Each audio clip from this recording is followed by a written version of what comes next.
Chapter 3 1.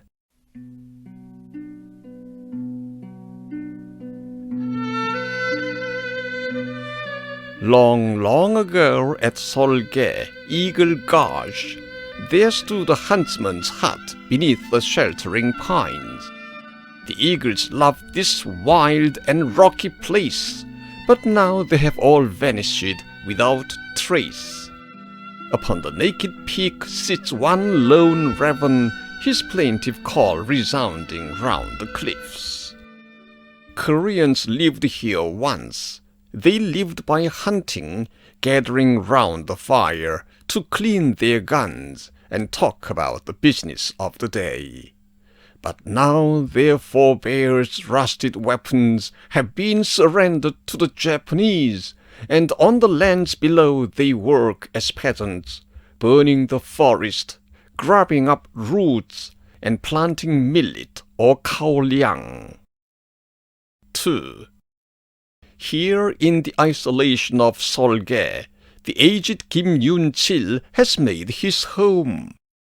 After the battle of the 1st of March, after his wife was tortured by the Japanese, and thousands of Korean warriors withdrew beyond the Duman River into China, he hid his own old weapon within the hollow of an ancient pine, and set out on the road to seek for work, till finally he and his daughter, like the rest, returned to work upon the land, to bury in it all their grief and woe, and for all time preserve their sacred hope. But then, perhaps a year ago, the ashes of his hope were fanned into a flame when rumor reached his isolated home that in the sacred heart of Paektu mountain there was vast and mighty cavern, in which the sun and stars both shone, in which Korean warriors in their thousands sharpened their sabers on the rocks, and waited for the battle summons to rush into the fray. And on that fearful day the cliffs would part asunder, and the warriors would flood forth to wipe the Japanese from the face of the earth. Henceforth, Godbun followed Cheolho's instructions.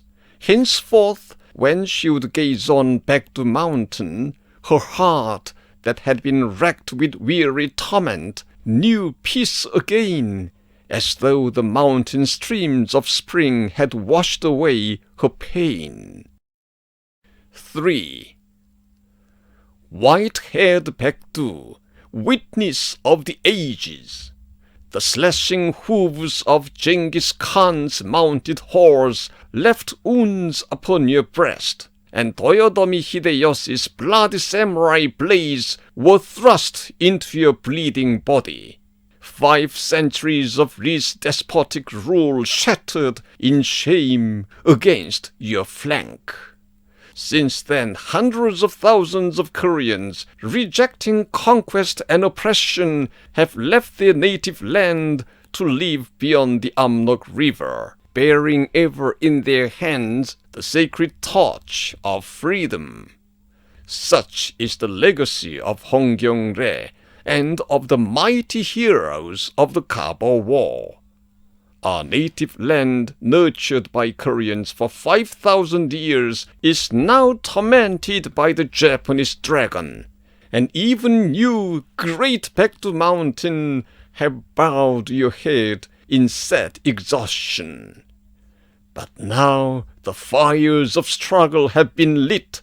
Koreans have taken up the sword. The ranks of warriors strong and swift are swelling rapidly on every side. The 1st day of March announced Korea's revolt. The groans of hungry farmers filled the air. In factories, the work ground to a halt. Even the waters of the Sunghua-jiang rose up in wrath, and the Great Wall of China was reduced to dust. The partisans came forth to start their fight beneath the sacred banner of resistance. Paektu mountain, within your heart a sudden blizzard stirred, like a swift storm upon the east sea of Korea.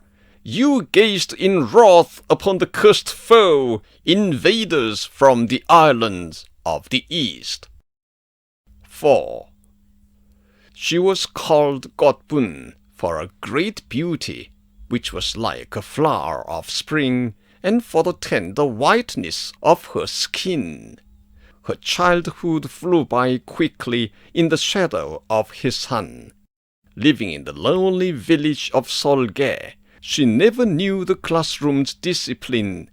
But in the long winter nights, her father, her only teacher, she learned somewhat to read and write. And as she read the tattered books, she wept with rage and hate, and cursed the plundering merchants who flung Simchong into the ocean waves. And as she gathered bitter roots and herbs, she dreamt her hand was joined with his in severing the head of the oppressor who locked Chunhyang into the torture cell. The woeful stories that her father told left in the young girl's heart a frozen core of hatred mingled half and half with pain. 5. At night, she thought at length about her mother, killed by the Japanese, and the strings of her heart were wrung with grief. She thought about the young Korean who bit out his own tongue so it could not betray him as he slept, or give way his comrades when the torturer plied his trade. She thought about the peasant woman who lay beside her husband in the attic, covering him from the Japanese bayonets that ripped and tore into her flesh, and did not groan because she feared that he might hear her, and his righteous anger would drive him down to fight. Godbun swore on oath that she would be like her, and she will keep her word. 6. Night time in the mountain village. The peasants are asleep, huddled beneath their piles of tattered rags. The water mill works softly in the gloom, a weary sound of hopeless clutching after flowing water, a symbol for the hunger of Solge. And only in a single hut the night is filled with struggle and with life. Cholho and young Godbun are printing out the final leaflets, which Cholho must take with him in the morning. There comes a sound of heavy tramping feet. Put out the light. That is the voice of Kim Yun-chil, standing on guard outside the window of the hut. Cholho takes up the leaflets and the printer. But already the police are at the door. The moment draws out to 1,000 years, and through their minds the thoughts run lightning swift. 7. Cholho, lie with my father in the bed. Godbun says calmly in the darkness, and take the printer and the leaflets too. Are you asleep, old man? The Japanese call from the porch. Who's there? Godbun drew back the curtain and called out in a sleepy voice. Excuse me, I'm still undressed. Before I light the lamp, let me put on a dress. Oh Lord, the kerosene has spilled. To hide the dangerous duplicator smell. One moment now. The policeman sees the fleeting silhouette of a half-naked girl upon the window. Come in, she said, and gave a sleepy smile, as though still in the grip of pleasant dreams. 8. It stinks of kerosene in here. Who's that? My husband. I see. Now you are married.